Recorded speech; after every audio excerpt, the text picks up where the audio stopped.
सभी छोटे बड़े श्रोताओं को सुनीता भटनागर का प्यार भरा नमस्कार। ऑडियो स्टोरीज के हमारे चैनल कहानी जगत में आप सभी का स्वागत है। हिंदी कहानियों की श्रृंखला में आइए आज सुनते हैं अलका प्रमोद जी द्वारा रचित कहानी खोज जारी है। रजत ने चैट बॉक्स में मेल खोली और एक एक करके पढ़ना शुरू किया। मीता ने आई इल्यूजन का मजेदार चित्र भेजा था। यूं तो गांधी जी का चित्र था, पर ध्यान से कुछ देर देखो तो हिटलर नजर आता था। उसने लापरवाही से मीता को जवाब में थैंक्स फेंका और मेल को डिलीट कर दिया। ओ माय गॉड, इतने मेल आते हैं कि अगर उन्हें रखने लगे तो उसके मेल बॉक्स में हजारों मेल हो जाएं और फिर जरूरत के मेल ढूंढना मुश्किल हो जाए। आशीष ने अपनी और उसकी कॉलेज लाइफ की कुछ फोटो भेजी थी। देखकर वह पुराने कॉलेज के दिनों में खो गया। क्या दिन थे। कॉलेज में पढ़ाई तो दूसरे नंबर पर आती थी। कॉलेज जाने का असली मजा तो दोस्तों के साथ मस्ती में था, खासकर लड़कियों के बारे में बात करना, उनका पीछा करना। रीना तो क्लास की सबसे हॉट लड़की थी। सारे लड़के उसके पीछे वाली सीट पर बैठने के लिए अवसर ढूंढा करते थे। उसके पीछे की सीट पाने की होड़ में सब जल्दी से जल्दी आने का प्रयास करते थे, नहीं तो समय से लेक्चर सुनने तो कुछ घोंचू किताबी कीड़े ही आते थे। वह बात दूसरी है कि बाद में सुना कि रीना जैसी स्मार्ट लड़की ने पता नहीं क्यों उस किताबी कीड़े वैभव से शादी कर ली। सुना था कि वह पीसीएस हो गया था। उसके मोबाइल पर ट्रिंग की आवाज ने उसे फिर अतीत से नेट की दुनिया में लापटका। आई हुई मेल में जंक मेल अधिक थी, काम की कम। रजत को खीज सी हुई। उसने एक सरसरी दृष्टि डालकर सभी मेल बिना पढ़े मिटाना शुरू कर दिया। तभी मेल मिटाते मिटाते एक मेल पर उसके हाथ रुक गए, मानो सागर में गोता लगाते लगाते अचानक मोती हाथ लग जाए। मेल में किसी अंतरा ने उसे फेसबुक पर आमंत्रित किया था। उसने फेसबुक खोली और मित्रों की सूची को क्लिक किया। यूं तो वह अनजान लोगों के आमंत्रण पर बिना कुछ सोचे डिलीट क्लिक कर देता है, पर अंतरा नाम के साथ एक सुंदर स्त्री की फोटो देखकर उसके हाथ एकाएक रुक गए। उसके मन ने उसे उकसाया। क्या हर्ज है दोस्ती करने में? मेल पर कुछ विचारों का आदान प्रदान करना कोई गलत तो है नहीं। और इससे पहले कि उसका मन न के पक्ष में कोई तर्क दे, उसने शीघ्रता से स्वीकृति में कर्सर क्लिक कर दिया। अंतरा के आमंत्रण को स्वीकृति भेजने के साथ साथ रजत ने पहला काम किया कि फेसबुक से नमिता के साथ अपने जो फोटो उसने लगाए थे हटा दिए। मन ने टोका मारा, अगर मात्र दोस्ती ही कर रहे हो तो नमिता की फोटो क्यों हटा रहे हो? क्षणांश को अपराध बोध की एक लहर सी उठी, पर उसने तुरंत ही उस लहर को दरकिनार कर अपने को सफाई सी दी। मैं कौन से फ्लर्ट कर रहा हूँ?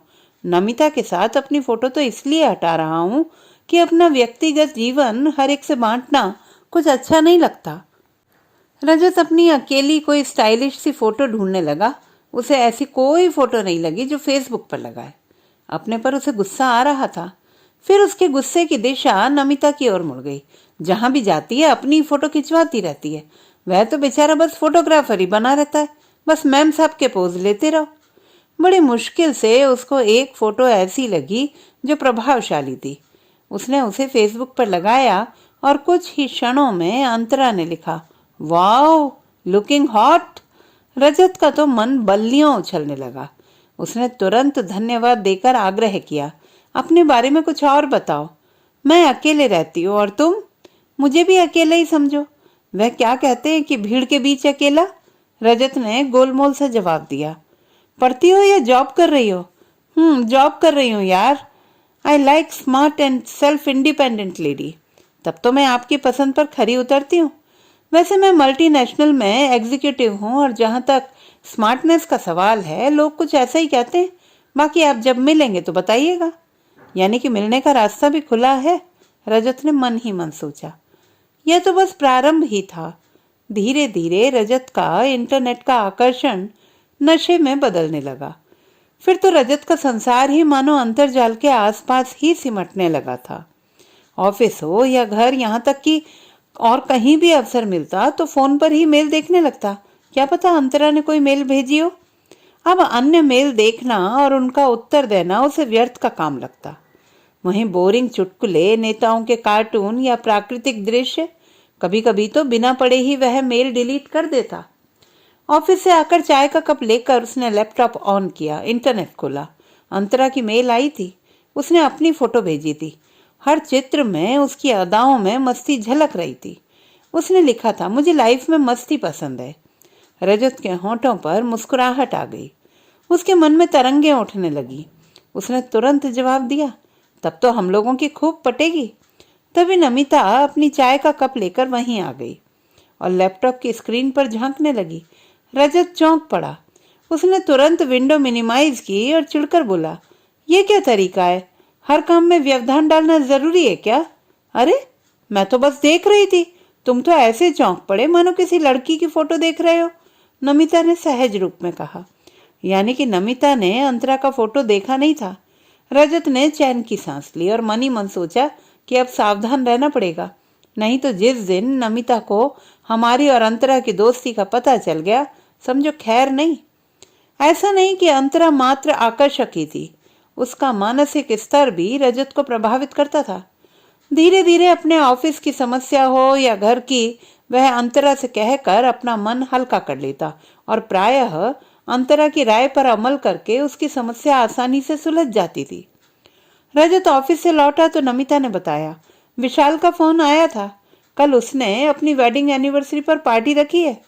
गनीमत है कल शनिवार है, नहीं तो उसके यहाँ तो रात के 12 बजते। हाँ वह तो ठीक है, पर चलो गिफ्ट तो आज ही ले लें। कल तो ऑफिस से आते ही तुम्हें 7 बज जाएगा और 9 बजे तो वहां पहुंचना है। रजत ने घड़ी देखी, 7 बजे थे। आज पूरे दिन वह अंतरा की मेल नहीं देख पाया और अब ये नमिता का गिफ्ट का चक्कर। क्या सोच रहे हो? कुछ नहीं, जरा एक जरूरी काम है, कर लें फिर चलते हैं। नमिता बिगड़ गई। आजकल तुम्हें हर समय काम ही रहता है, बात करने तक का समय नहीं रहता। ऑफिस तो ऑफिस, घर में भी हर समय कंप्यूटर में सिर दिए रहते हो। नमिता का मूड बिगड़ते देखकर रजत ने सहूलियत से ही काम लेने में भलाई समझी। उसने नम्र होते हुए कहा, प्लीज नमो, मुझे कुछ देर काम कर लेने दो, तब तक तुम तैयार हो फिर चलते हैं। और हाँ, फिर वहां से तुम्हारी मनपसंद चाट खाकर आएंगे, फिर डिनर की छुट्टी। यह सुनकर नमिता खुश हो गई और तैयार होने लगी। रजत ने चैन की सांस ली और नमिता के वहां से हटते ही अंतरा को चैट पर आमंत्रित किया। उसने अंतरा से सलाह ली कि विशाल को क्या गिफ्ट दे। अंतरा ने कहा, यूएसबी पोर्ट वाला म्यूजिक सिस्टम दे दो, आज का बेस्ट इन थिंग है। रजत उसकी पसंद का कायल हो गया। तभी नमिता तैयार होकर आ गई। इससे पहले कि नमिता देखती कि वह कौन सा ऑफिस का महत्वपूर्ण काम कर रहा है, उसने अंतरा को बाय कहा और चैट बॉक्स बंद कर दिया। सिटी मॉल में नमिता गिफ्ट वर्ड में गई तो रजत बोला, क्या यार, जब देखो वही गिफ्ट वर्ड पहुंच जाती हो। अरे कुछ अपडेट हो, कोई इन थिंग लो। अरे हद हो गई, अभी तक तो गिफ्ट वर्ड की बड़ी तारीफें किया करते थे, अब अचानक आउटडेटेड लगने लगा। वैसे हम भी तो जाने कि ये इन थिंग कहाँ मिलेगी? नमिता ने व्यंग्य से पूछा। रजत ने चिढ़कर कहा, अरे इन थिंग की कोई स्पेशल दुकान है क्या? मेरा मतलब है कि कोई यूएसबी पोर्ट वाला म्यूजिक सिस्टम दे दें। हाँ, वह भी कोई गिफ्ट हुआ? क्या पता उसको गाना सुनने का शौक ही ना हो। अरे मेरे हिसाब से तो लेटेस्ट स्टाइल का डिनर सेट दे दें। रजत चिढ़ गया, तुम घरेलू औरतों को तो बस किचन ही नजर आता है। दुनिया कहाँ से कहाँ चली गई और तुम लोग उसी में उलझी हो। नमिता चिढ़ गई, हम किचन में ना उलझे ना तो रोज जो तरह तरह के व्यंजनों का लुत्फ उठाते हो वह कहाँ से मिलेगा। अंततः बहस के बाद विजय रजत की ही हुई और उन लोगों ने एक म्यूजिक सिस्टम ही लिया जिसमें पेन ड्राइव से ही गाने बजते थे। नमिता इधर अनुभव कर रही थी कि कुछ दिनों से उसकी हर बात में रजत को कोई न कोई कमी दिखाई पड़ने लगी है और वह पहले की तरह न तो घर आकर बात करता है, न छुट्टी के दिन कहीं चलने को कहता है। बस जब देखो लैपटॉप में उलझा रहता है। अगर अमिता नाराज होती है तो उसका एक ही जवाब होता है, अब काम बढ़ गया है तो मैं क्या कर सकता हूँ। कभी कभी जब नमिता ज्यादा ही टोकती है तो कहता है, तुम तो अनपढ़ों की तरह बिहेव करने लगी हो। अरे कुछ क्रिएटिव करो, क्रिएटिव सोचो। नमिता ने एक दिन कहा, क्या बात है, आजकल तुमको मेरी हर बात बुरी लगने लगी है। वैसे आजकल तुम कुछ ज्यादा ही कंप्यूटर से चिपके रहते हो। लगता है अब मुझसे बोर हो गए हो या कोई और पसंद आ गई है क्या? रजत के कान खड़े हो गए। उसने तुरंत पैंतरा बदला और नमिता को बाहों में खींचते हुए बोला, कम ऑन डार्लिंग, मैं तुम्हें कितना प्यार करता हूँ तुम समझ ही नहीं सकती। अब काम भी तो तुम्हारे लिए ही करता हूँ ना। फिर थोड़ा गंभीर होकर बोला, वैसे सच तो यह है कि मैं भी गिल्टी फील करता हूँ। मैं तुम्हें पहले जैसा समय दे नहीं पाता। नमिता पिघल गई। उसने कहा, अरे मैं तो मजाक कर रही थी, तुम सीरियस हो गए। रजत के सीने पर सिर रखते हुए उसने दुलार से कहा, मुझे पता है मेरा रजत मुझे सुख देने के लिए ही दिन रात लगा रहता है। आज हम दो हैं, कल परिवार बढ़ेगा तो जिम्मेदारी तो बढ़ेगी ही ना।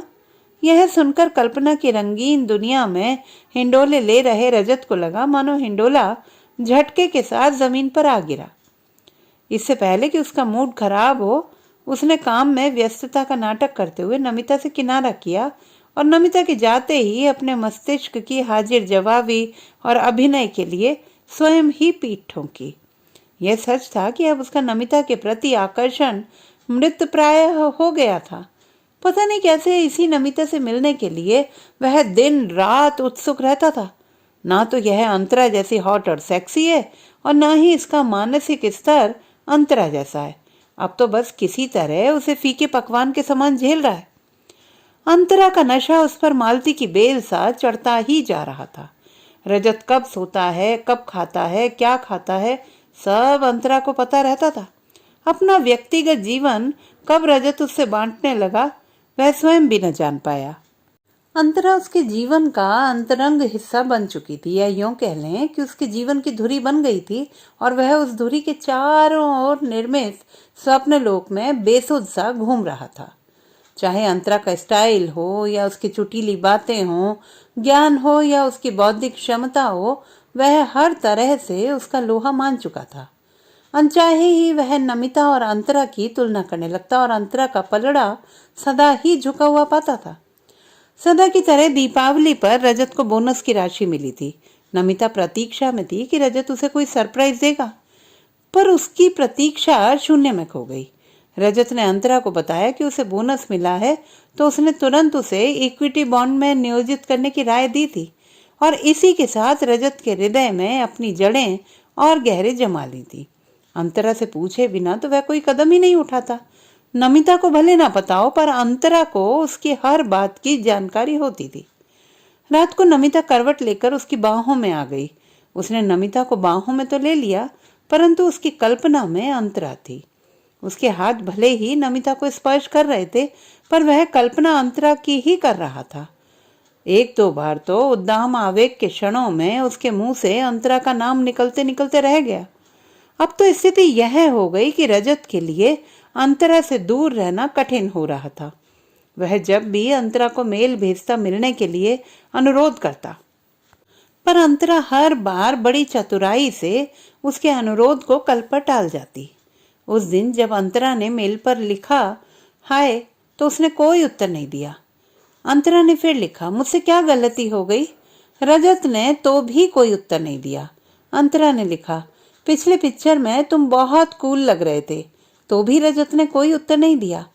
अंतरा समझ गई कि अब टालने से काम नहीं चलेगा। उसने लिखा, ओके, हम अगले वीकेंड पर कैफे डे में मिलते हैं, अब तो मान जाओ।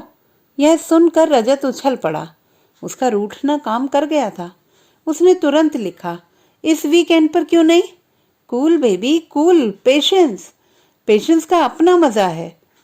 फिर तुमसे मिलने के लिए मुझे भी तो कुछ तैयारी करनी पड़ेगी। कहते हैं ना, first impression is the last impression. अरे मैं तो यूं ही तुम्हारा फैन हूँ। रजत ने मन ही मन अंतरा के मन में अपने लिए महत्व देखकर प्रसन्न होते हुए लिखा। फिर अधिक हठ न करते हुए वह अगले वीकेंड के लिए मान गया। पूरे सप्ताह रजत मानो कल्पना के आकाश में उड़ता रहा। अब तक जिसे स्क्रीन पर देखा था, उसे साक्षात देखने का अवसर आ गया था। उसने सोच लिया था कि एक बार मिल भर ले, फिर तो अंतरा को ऐसे शीशे में उतारेगा कि वह उससे दूर भी रह नहीं पाएगी। वह तो न जाने क्या क्या सोच गया कि वह होटल में एक कमरा बुक कर लिया करेगा और पूरे दिन अंतरा के साथ बिताएगा। कभी सोचता, अंतरा ने बताया है कि उसे पहाड़ों के लिए फैसिनेशन है, तो वह कुछ दिनों की छुट्टी लेकर उसके साथ घूमने जाएगा। उसने नमिता को अपनी उदारता का प्रदर्शन करते हुए उसकी मम्मी पापा के पास भेजकर राह का कांटा भी साफ कर दिया। अंतरा ने प्रॉमिस करवाया था कि वह अगली बार मिलने से पहले नेट पर संपर्क नहीं करेगी। उसका कहना था कि वियोग के बाद मिलने का अलग ही आनंद है। एक एक दिन उसे एक एक साल लग रहा था और उसे पहली बार अनुभव हो रहा था कि किसी की प्रतीक्षा से बड़ा कोई दंड नहीं है। इसमें कितनी बेचैनी होती है। वह दिन रात तरह तरह के हवाई किले बनाता। उसका दीवानापन इतना बढ़ गया था कि उसने सोच लिया था कि एक बार अंतरा मिल जाए तो उसे कहीं ना जाने देगा। यद्यपि उसका शत्रु मस्तिष्क उसके इन आनंद के क्षणों में बाधा डालने का पूरा प्रयास करता और गाहे बगाहे उसके सामने नमिता का प्रश्न उठाकर उसके मुंह का स्वाद कसैला करने से न चूकता। खींचकर इस मस्तिष्क की गुस्ताखी को दंड देने के लिए उसने तय कर लिया था कि अंतरा एक बार हाँ कह दे तो वह नमिता से तलाक ले लेगा। बहुत दिन निभा लिया, इसमें क्या बुरा है? अगर दो मन ना मिले तो एक छत के नीचे रहने का क्या लाभ? सच तो यह है कि अंतरा जैसी सुंदर, आधुनिक और बौद्धिक लड़की ही उसके लिए उपयुक्त जीवन साथी है। वह सोच रहा था कि समय इलास्टिक की तरह होता है। कभी वही 24 घंटे खींचकर इतने लंबे लगने लगते हैं कि मानो बीत ही ना रहे हो, तो कभी झटके से सिकुड़कर पलक झपकते कब निकल जाते हैं पता ही नहीं चलता। उसे अंतरा पर क्रोध आ रहा था। जुदाई के बाद मिलने का मजा, माय फुट, यहाँ तो 7 दिनों में जान ही निकल जाएगी। किसी तरह उसने 6 दिन बिताए। किसी तरह एक दिन और बीता। दूसरे दिन सुबह होते ही उसने नेट पर अंतरा से संपर्क करना चाहा, क्योंकि आज तो 7 दिन के समय की सीमा पूरी हो गई है। आज तो उनको मिलना ही था, पर अंतरा का आता पता नहीं था। रजत का संयम सारे बांध तोड़ चुका था और उसे अंतरा पर क्रोध आने लगा। इतना भी क्या भाव खाना। बेचैनी में शाम को बैठा बेमन से यूं ही टीवी के चैनल घुमा रहा था कि उसके मोबाइल में ट्रिंग की आवाज आई। उसने मैसेज पढ़ा तो मानो उसे 440 वोल्ट का करंट ही लग गया। मैसेज उसके बैंक से था कि उसके बैंक के मोड अकाउंट से 6 लाख रुपए डेबिट हुए। वह चौंका।